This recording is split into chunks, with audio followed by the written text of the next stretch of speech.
Kami putra-putri Indonesia berbangsa satu, bangsa Indonesia berbahasa satu, bahasa.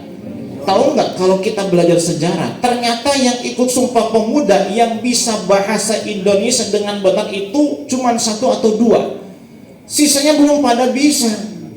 Tapi kenapa mereka ikrar begitu? Karena komitmen dengan mengucapkan sumpah begitu akan menyatukan semangat demi memperjuangkan kemerdekaan Republik Indonesia.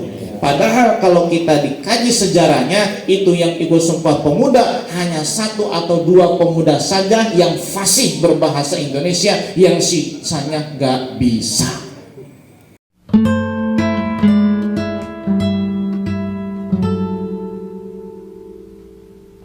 Assalamualaikum warahmatullahi wabarakatuh. Waalaikumsalam warahmatullahi wabarakatuh.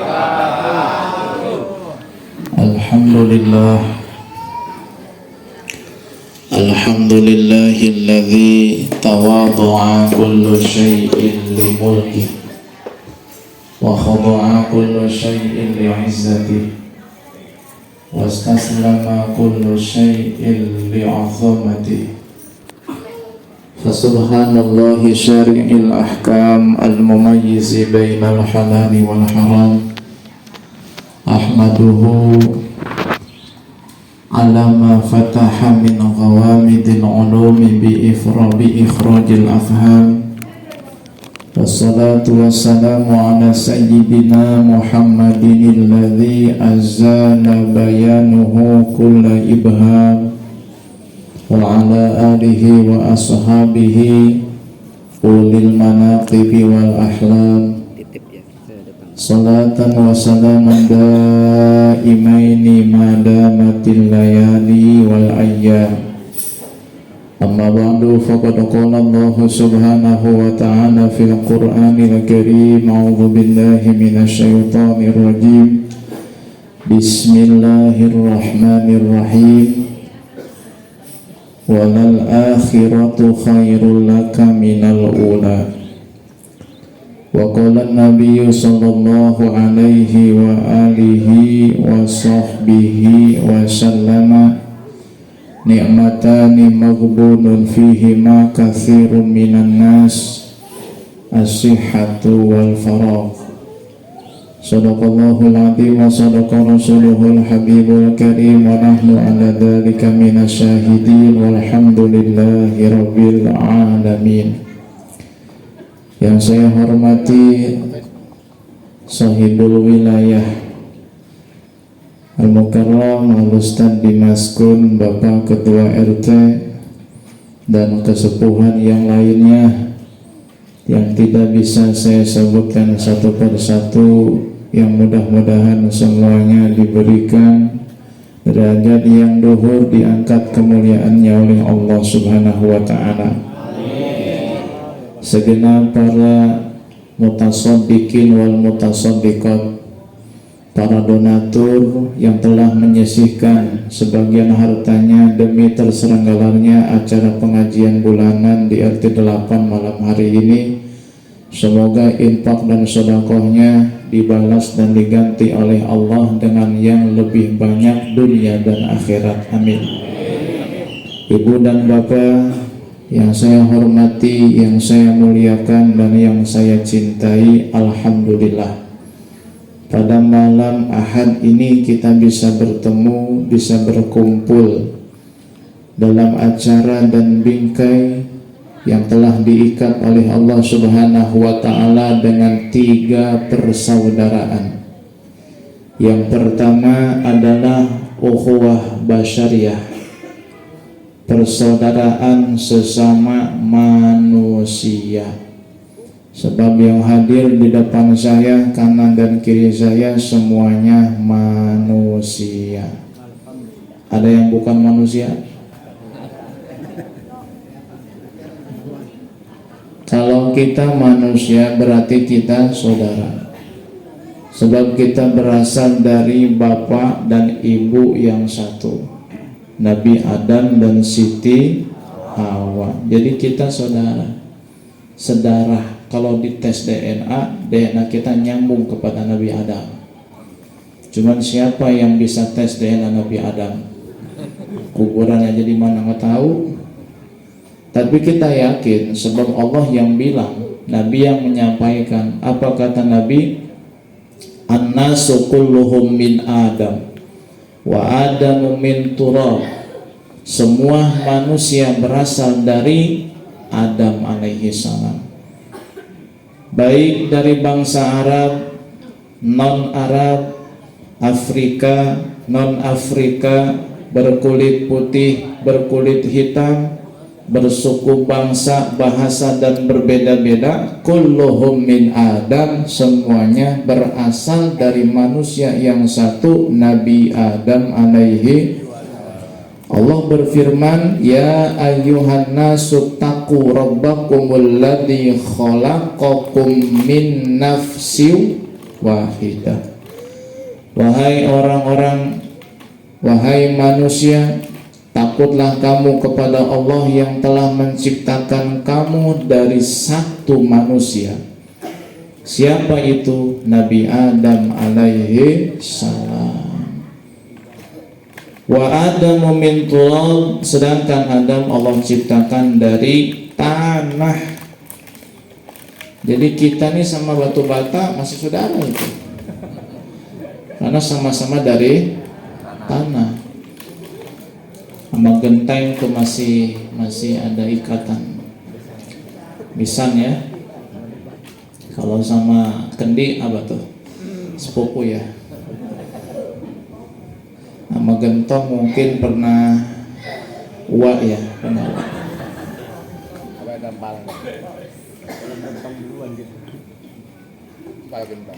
Laisa bi afdala min arabiyyin wala ajamiyyin illa bitaqwa. Karena memang manusia berasal dari manusia yang satu Adam, maka tidak ada kelebihan yang Arab dan non-Arab. Sama saja di pandangan Allah. Mau dia orang Arab, mau dia Taman Cikande, mau orang Jayanti, mau orang Serang, bagi Allah sama saja. Yang membedakan antara kita adalah takwa. Siapa di antara kita yang paling takwa, dialah yang paling bernilai di hadapan Allah. Meskipun orangnya hitam gelap, meskipun rambutnya keriting jelek, tapi kalau dia bertakwa, dia adalah yang paling berkualitas dan bernilai bagi Allah Subhanahu wa ta'ala. Itu ikatan yang pertama. Ikatan yang kedua adalah ukhuwah wataniyah. Satu nusa, satu bangsa, satu tanah air, yaitu tanah air Indo. Ada orang Amerika di sini? Ada orang Thailand, orang Malaysia, Brunei, Malaysia, Kongo, Laos, Kamboja. Ada Laos?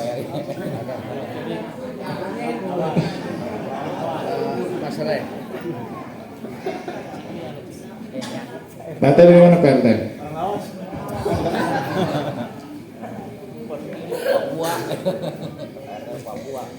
Kita satu tanah air, tanah air Indonesia, berarti kita saudara setanah air. Dua ikatan saudara. Nenek moyang kita dulu, yang dari Jawa, yang dari Sunda, dari Minang, dari Batak, dari Medan, dari Bugis, dari Makassar, dari Borneo, Kalimantan, kita bersatu bersama-sama mengusir penjajah hingga tunggang langgang meninggalkan negeri yang tercinta Indonesia. Kalau kata istilah, saya pinjam istilahnya Bung Karno, Inggris kita linggis, Amerika kita setrika. Itu ungkapan yang luar biasa. Bagaimana beliau hanya dengan sosok yang sendiri, ditemani oleh beberapa sahabat karibnya dan temannya, berkeliling ke seluruh Nusantara, dari Sabang sampai Merauke, dari Aceh sampai Papua, menyatukan raja-raja dan kerajaan-kerajaan yang kecil, bangsa-bangsa yang kecil, disatukan, diikatkan hingga berkibarlah bendera sangkakala merah putih yaitu Indonesia. Indonesia. Alhamdulillah.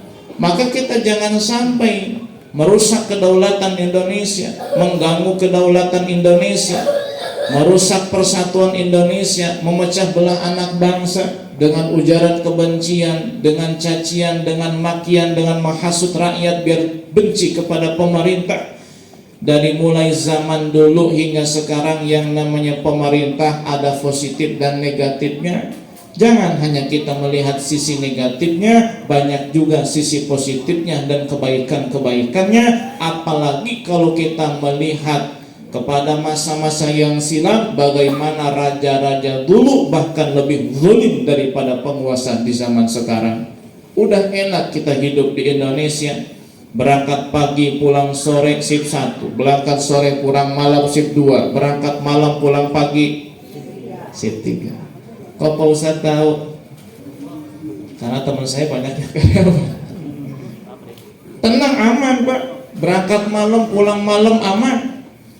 Berangkat poek, balik poek, ngabelaan barang soek, aman, tidak ada yang mengganggu.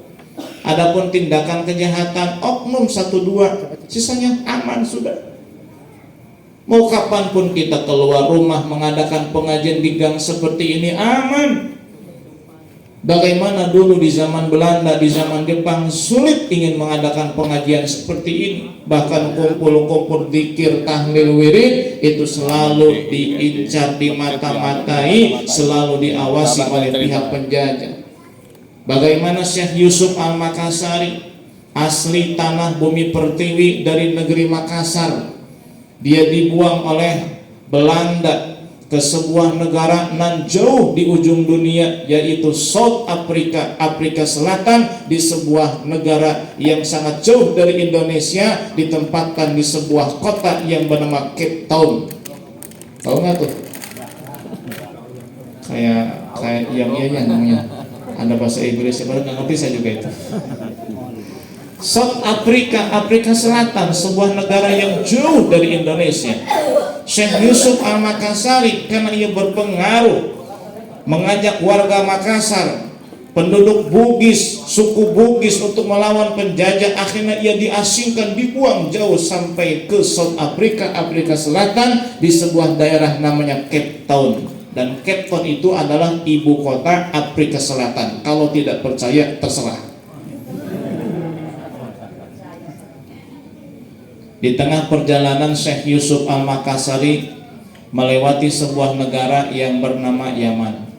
Di Yaman beliau bertemu dengan seorang ulama yang bernama Habib Abdullah bin Alawi bin Muhammad Al-Haddad. Lalu beliau diijazahkan Rotibul Haddad.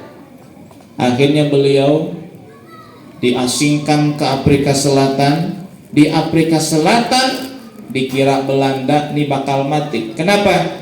Bahasanya beda, budayanya tidak sama, kulitnya pun tidak sama, kemudian kulturnya tidak sama, kemudian cuacanya pun jauh sangat berbeda, tidak bisa bahasanya, otomatis Syekh Yusuf akan mati di sana karena hidup di tengah pengasingan. Apa yang terjadi? Bukan malah Syekh Yusuf Al-Makassari wafat mati di dalam pengasingan, justru di sana beliau menyebarkan syariat agama Islam hingga berkembanglah Islam di Afrika Selatan, tepatnya di daerah Cape Town, dengan sebuah wirid yang beliau sebarkan di sana, yaitu Rotibul Haddad. Dan Belanda itu ternyata tidak membuang begitu saja beliau ke Makassar, ke Afrika Selatan. Beliau kirim beberapa pasukan Belanda untuk mengawasi pergerakan Yusuf Al-Makassari. Apakah di sana berpengaruh atau tidak? Ternyata Syekh Yusuf Makassari mengumpulkan banyak orang Afrika yang menjadi pengikut dan beriman kepada Allah Subhanahu wa taala melalui beliau, sambil baca wirid Rotibul Haddad, cuman wiridnya pakai nada. Ketika orang Belanda bertanya, apa yang kamu baca? Wirid, zikir. Kata Syekh Yusuf, bukan, ini mah nyanyi.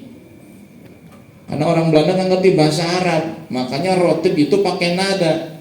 La ilaha illallah, la ilaha illallah. Banyak nadanya macam-macam. Ya Aliyu ya Kabir ya Alimu ya Qadir ya Sami'u ya Basir ya Latifu ya Khabir. Orang Belanda penasaran, itu ngapain ngumpulin orang baca-baca kayak begitu? Doa, zikir atau apa? Baca mantra. Kata Syekh Yusuf dan pengikutnya, bukan, itu mah nyanyi. Karena bilangnya nyanyi, akhirnya dibiarin nama Belanda. Dan alhamdulillah menyebar Islam ke pelosok-pelosok Afrika Selatan, hingga sekarang banyak umat Islam di sana. Kulitnya kulit hitam Afrika, bahkan ada yang putih. Di sana negara yang maju, tapi Islam juga berkembang dengan pesat. Bahkan makam Syekh Yusuf Al-Makassari di sana dibuatkan kubah sebagai salah satu simbol penyebar agama Islam pertama di Afrika Selatan, orang Indonesia. Bangga nggak tuh?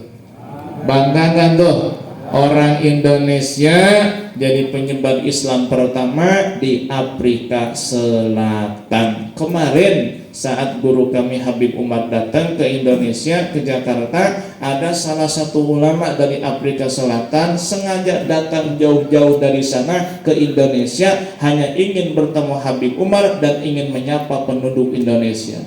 Dia mengucapkan banyak terima kasih kepada masyarakat Indonesia karena salah satu daripada anak negeri bangsa Indonesia menjadi penyebar Islam pertama di Afrika Selatan. Alhamdulillah. Dan tidak sampai di situ, Pak. Sekarang di Jepang itu Islam berkembang dengan pesat. Siapa yang bawa? Para TKI Indonesia. Di sana itu mereka buat kumpulan, kirim acara hadrohan, acara begini, yasinan, pengajian, tahlilan, sampai dibuatkan masjid sekarang di Jepang itu. Ternyata orang Indonesia itu di mana mereka berpijak, di situ mereka akan mengamalkan agamanya, tapi sesuai dengan kultur budaya Indonesia yang ramah, yang santun, yang sopan. Makanya ketika salah satu dari masyarakat atau dari ulama luar datang ke Indonesia, mereka mengatakan kami tidak melihat muslim yang begitu sangat ramah di dunia selain muslim tanah Melayu, yaitu contohnya Indonesia dan Malaysia serta negara sekitarnya.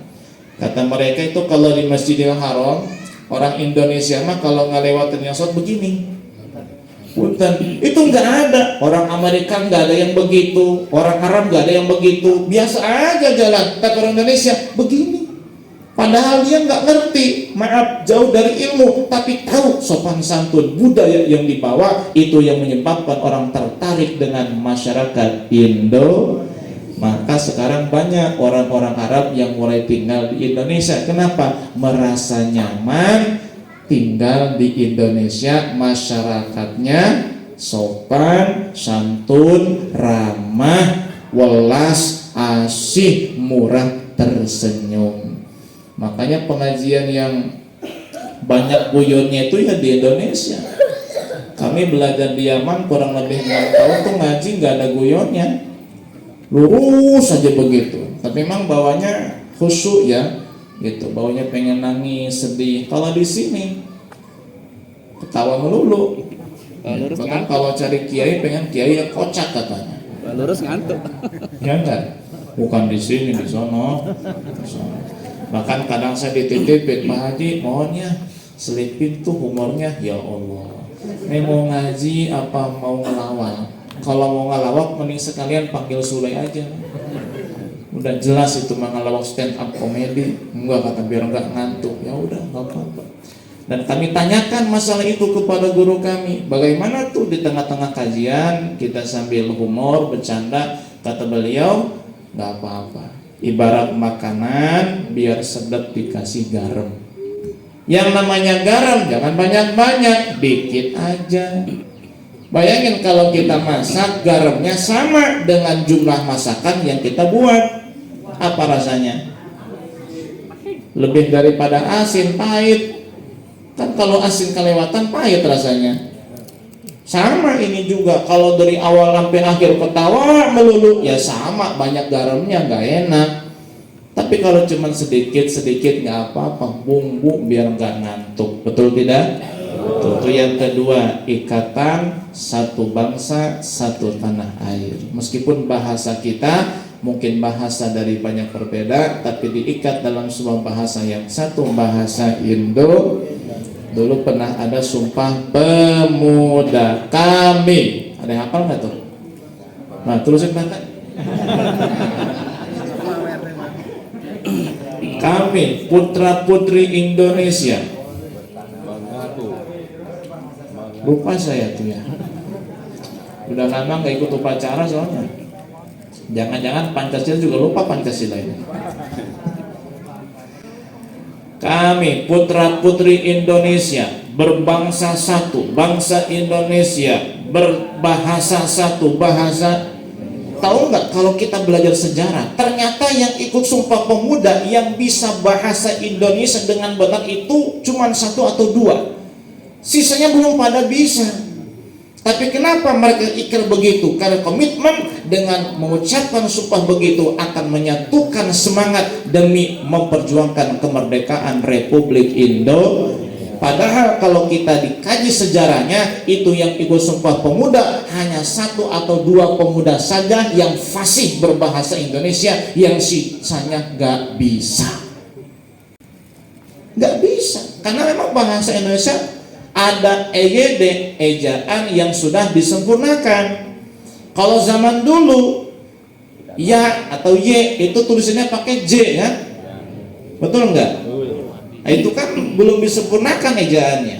Makanya kalau kita baca teks-teks zaman dulu kadang nggak bisa baca orang yang lahir di zaman sekarang, kaum milenial begitu. Tapi kalau yang lahirnya tahun jebot mah bisa bacanya.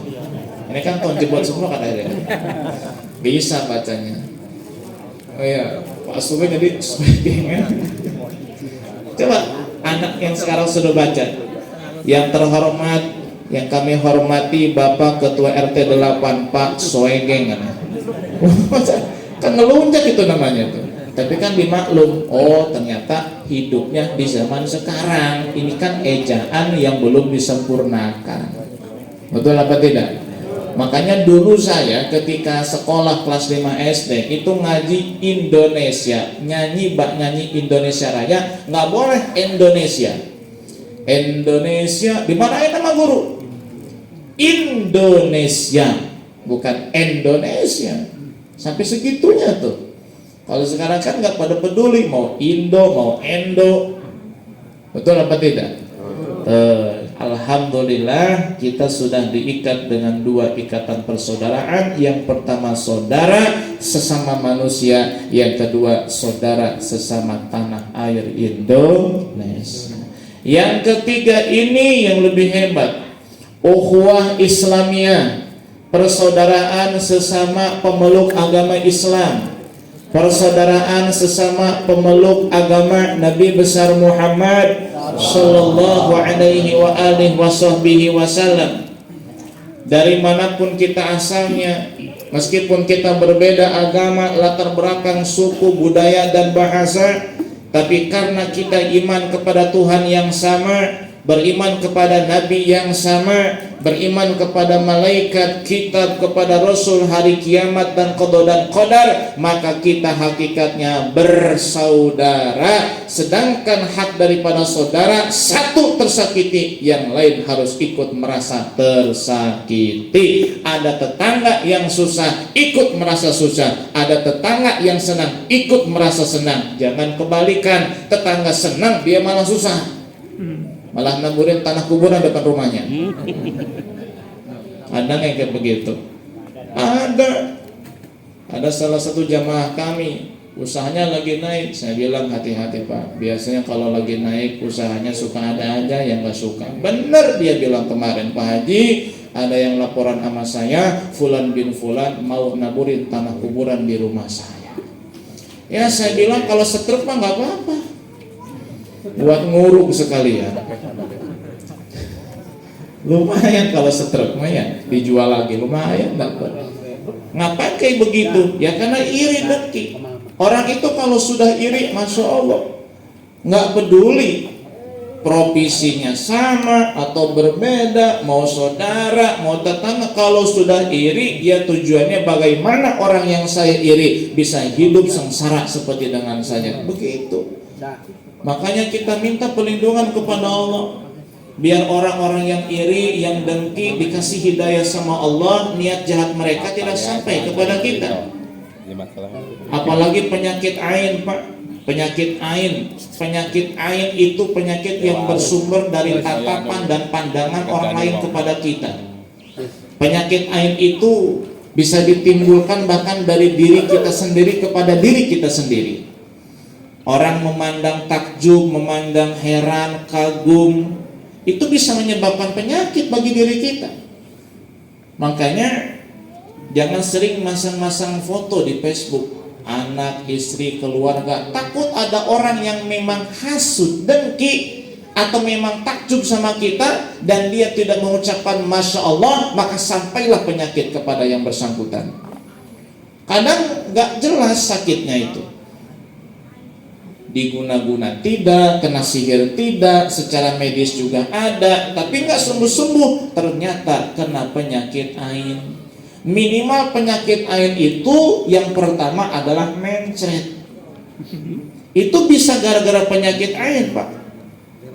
Mencret, nggak makan sambal, nggak makan yang pedas-pedas, nggak masuk angin, pola hidupnya sehat, makanan normal, tapi kok malah mencret. Bisa jadi itu mencret gara-gara penyakit ain. Ada orang yang kagum sama kita dan tidak mengucapkan Masya Allah. Bapak kalau punya istri cantik tuh ya, jangan menor-menor dandan keluar rumah. Takut ada yang kagum, ada yang suka. Kan repot kalau dipelet loh. Ajian ku semar mesem, waduh, udah pakai ajian semar mesem segala, semar mendem ya. Makanya ada ulama yang istrinya suruh pakai cadar. Begitu. Kenapa? Biar kecantikannya tidak dilihat sama orang. Ya, biar tidak menjadi penyebab penyakit ain. Bahkan penyakit ain itu bukan hanya menimpa makhluk hidup, termasuk bisa menimpa benda mati. Bahkan bisa menimpa hewan. Ada unta yang sehat segar bugar tiba-tiba mati mendadak. Kata salah seorang ulama, itu mati karena penyakit ain. Ada yang kagum sama unta tersebut atau yang iri kepada pemilik unta dan tidak mengucapkan Masya Allah, maka unta itu mati. Lalu bagaimana cara kita menjaga diri kita dari penyakit ain? Doa kepada Allah. Bagaimana doanya? Ikutin saya. Bismillahirrahmanirrahim. Hassantu nafsi wa ahli wa mali bil hayyil qayyum alladzi la yamutu abadan wa dafa'tu anni wa anhum as-su'a bila haula wala quwwata illa billahil aliyyil azim. Allahumma inni hassantu nafsi wa ahli wa mali bil hayyil qayyum alladzi la yamutu abadan wa dafa'tu anni wa anhum as-su'a bila haula wala quwwata illa billahil aliyyil azim. 1, 2, 3 coba. Inni a'udzubika minal khubusi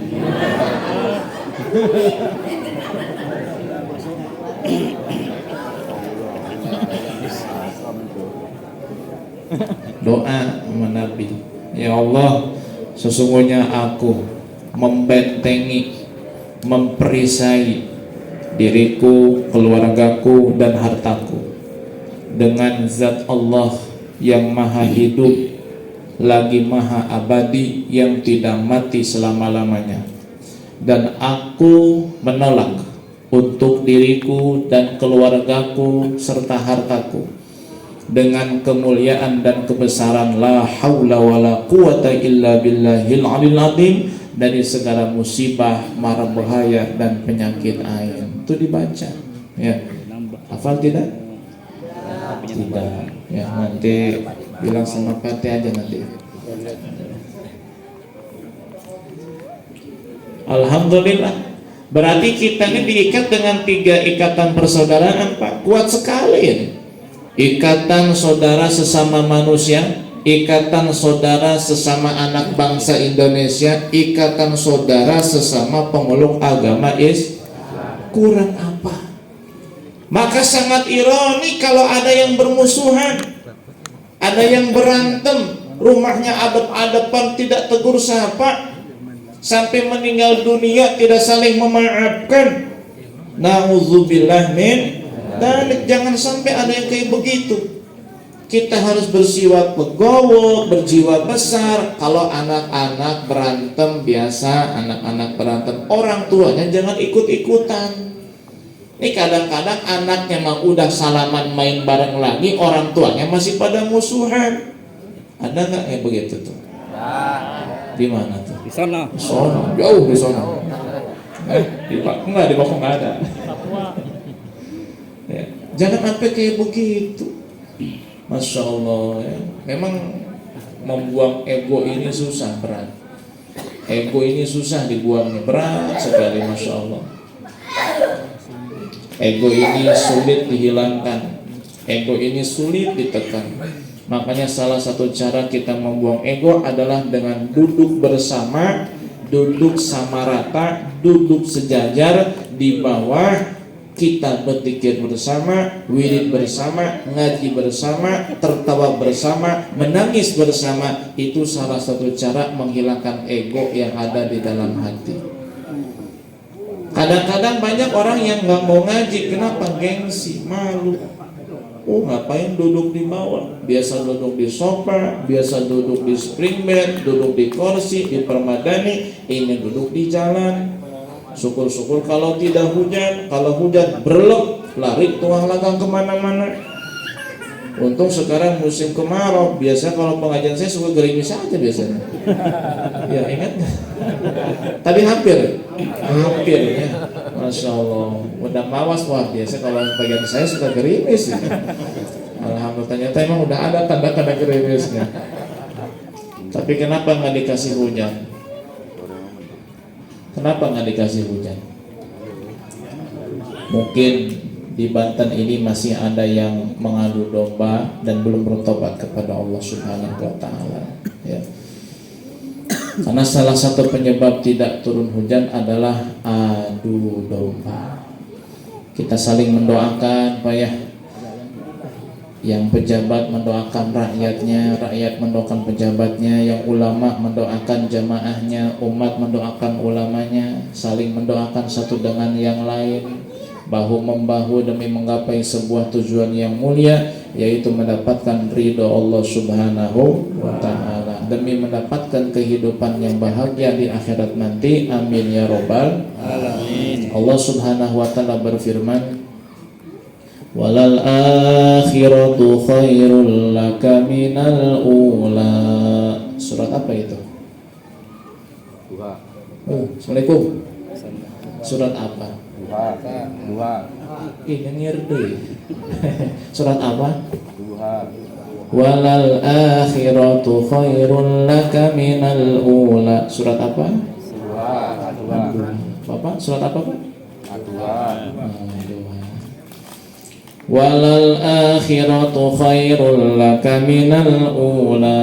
Walal akhiratu lan yakti utawi akhirat khairun iku lebih becik laka kedua sampean Muhammad minal ula saking dunia. Ngerti artinya?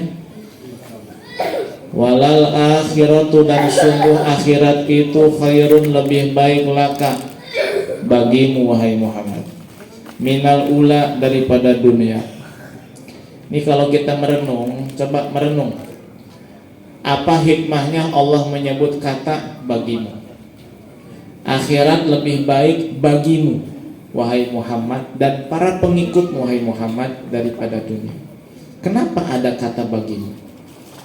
Tidakkah dunia memang tidak ada apa-apanya dibandingkan akhirat? Bukankah akhirat memang lebih baik daripada dunia? Iya. Lalu kenapa ada kata bagimu dan pengikutmu? Kalau kita merenung, ternyata akhirat itu tidak jauh lebih baik dari dunia untuk semua orang. Hanya untuk kalangan tertentulah akhirat itu lebih baik. Manusia itu terbagi 4. Dari mulai ujung timur sampai barat, dari mulai zaman Nabi Adam sampai nanti hari kiamat, manusia terbagi 4 golongan. Golongan yang pertama, sa'idun fid dunya, sa'idun fil akhirah. Di dunia bahagia, akhirat bahagia. Siapa mereka?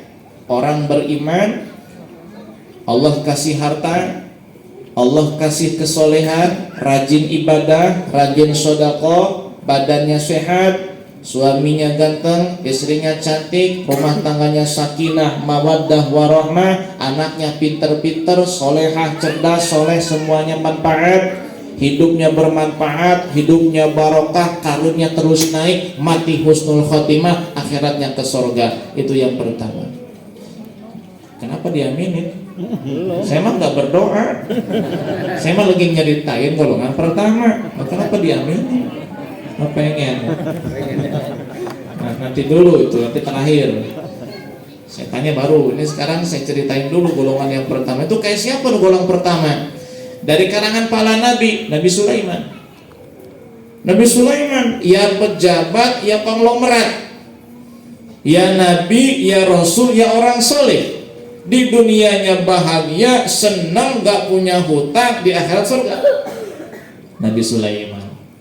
Nabi Daud alaihissalam, Nabi Yusuf alaihissalam, itu yang kaya-kaya begitu. Dari kalangan sahabatnya, Abdurrahman bin Auf.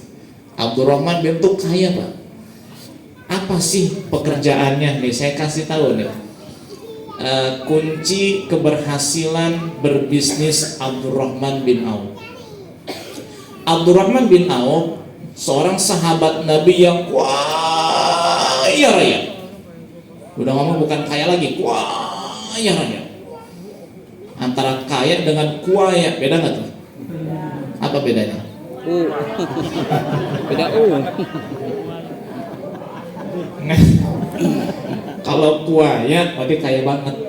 Kalau dia orang kaya biasa kan, ini kuaya, beda tuh. Berarti kaya banget.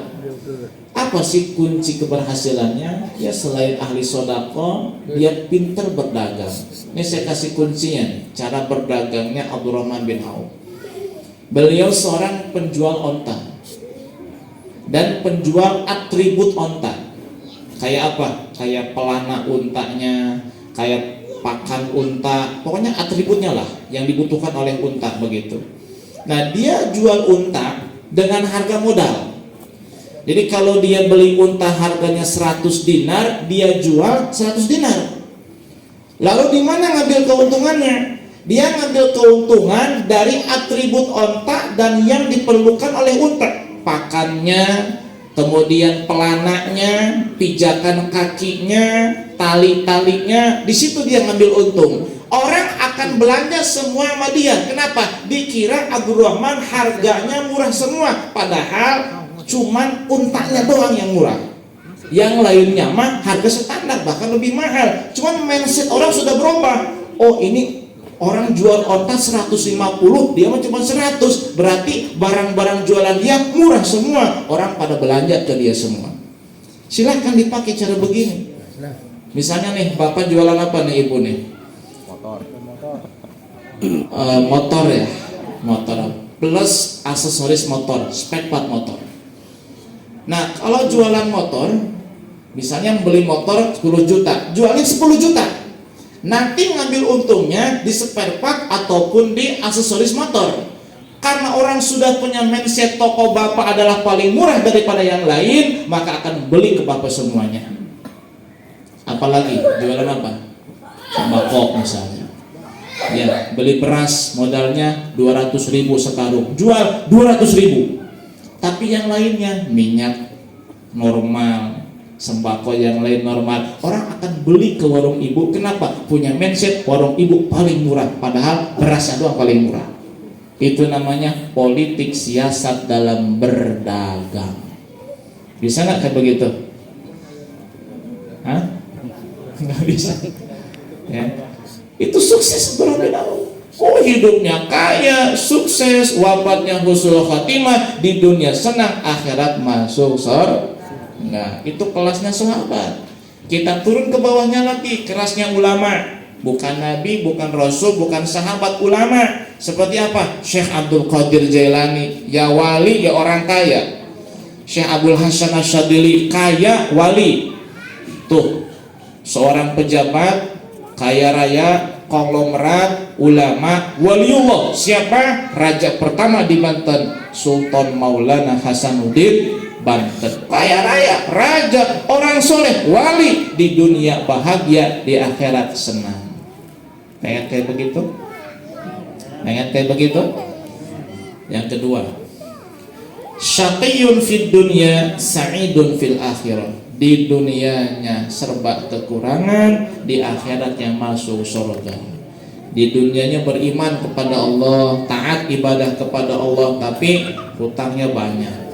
Sama Bang Emo punya hutang, sama Bang Mekar punya hutang, sama Pinjol punya hutang, sama Shopee punya hutang, sama Lazada punya hutang juga. Sholat kalah melulu.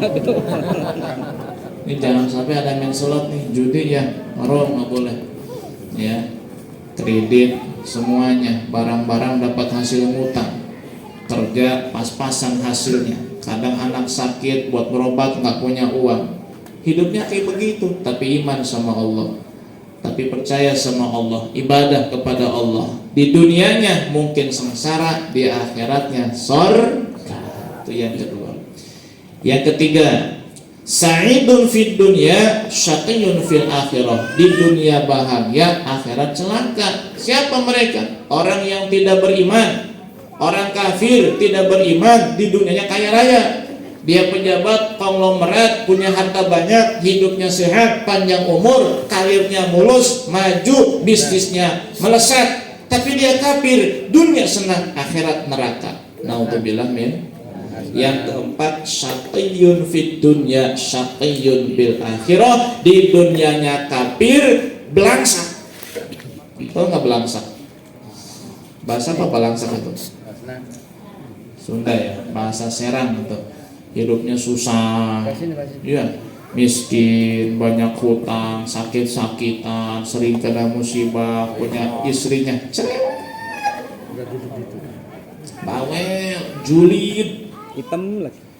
kafir sama Allah. Dunianya susah, akhiratnya neraka. Nauzubillah min dari. Ini kira-kira pengen yang golongan mana kita nih? Pertama, kedua, ketiga, keempat. Ya pengennya sih yang pertama ya. Ya tapi kan nggak semulus yang kita inginkan. Ada aja tuh ya cobaan biasa, namanya hidup ya.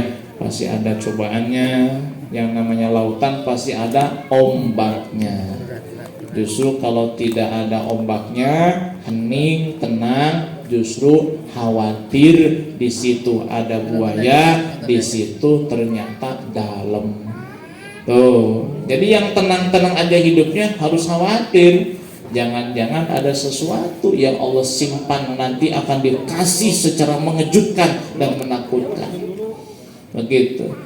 Makanya kata Allah, akhirat lebih baik untukmu dan pengikutmu wahai Muhammad daripada dunia. Artinya meskipun di dunianya tidak senang, yang penting akhiratnya bahagia. Apalagi di dunianya senang, akhirat bahagia. Bagi mereka itulah akhirat lebih utama daripada dunia. Tapi bagi orang kafir, di dunia mungkin senang bahagia atau mungkin malah sengsara. Di akhirat siksa yang menunggu lebih dahsyat dan mengerikan. Nauzubillah min. Maka kita banyak-banyak bersyukur, banyak-banyak berterima kasih sama Allah. Ayat terakhir surat Wadduha apa?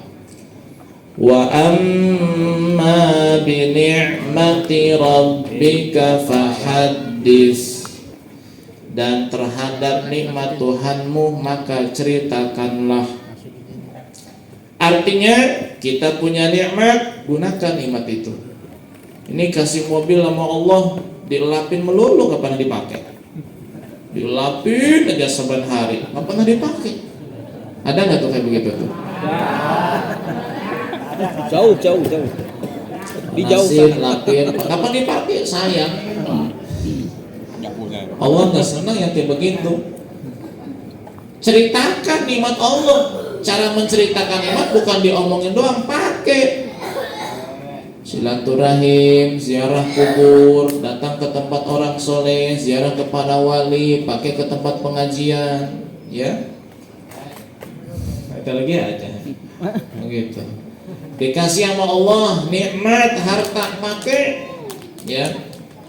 Ini saban hari pakai sarungnya sarung Wadimor terus. Padahal kebeli yang BHS. Kenapa kebeli BHS? katanya Wadimor. Iya Allah para doang. Jumatan pakai, pas pengajian pakai. Apa? Bukan karena sombong, tapi dalam rangka wa amma bi ni'mati rabbika fahaddis, dalam rangka menceritakan nikmat Allah. Allah perintahkan itu. Karena orang itu pelit ada dua model. Ada pelit bakhil, ada pelit syahih. Apa bedanya? Kalau bakhil itu pelit sama orang. Waalaikumsalam. Kami dari masjid ingin meminta sumbangan. Udah tunggu sebentar, dikasih 2.000. Uangnya banyak. Itu pelit sama orang. Waalaikumsalam. Nanti malam ada pengajian, minta buat sumbangannya. Ya tunggu sebentar, dikasih 1.000 doang. Pelit sama orang, bakhil namanya. Ada yang lebih parah dari itu, syahid. Siapa itu? Ama orang pelit, ama diri sendiri juga pelit. Saban hari makannya tempe sama tahu aja. Padahal sehat, daging kebeli, ayam kebeli, tapi nggak mau. Kenapa? Ngirit, bukan ngirit, pelit. Pelit sama diri sendiri. Ngapain? Anak pengen jajan, jangan, harus hemat. Istri pengen jajan, jangan, harus hemat. Hemat melulu dari kemarin. Itu pelit sama diri sendiri. Mumpung masih punya, mumpung ada, manjain diri anak dan istri. Begitu. Biar kita tidak termasuk orang yang syahih. Siapa syahih? Orang yang pelit terhadap diri sendiri. Ngapain nyusahin diri sendiri kayak begitu? Ya apa enggak? Iya. Dari dulu motornya Astrea aja. Padahal kebeli tuh MX tuh atau Vario. Ngirit bukan ngirit, pelit sama siapa? Diri sendiri. Dosa kagak tuh? Dosa.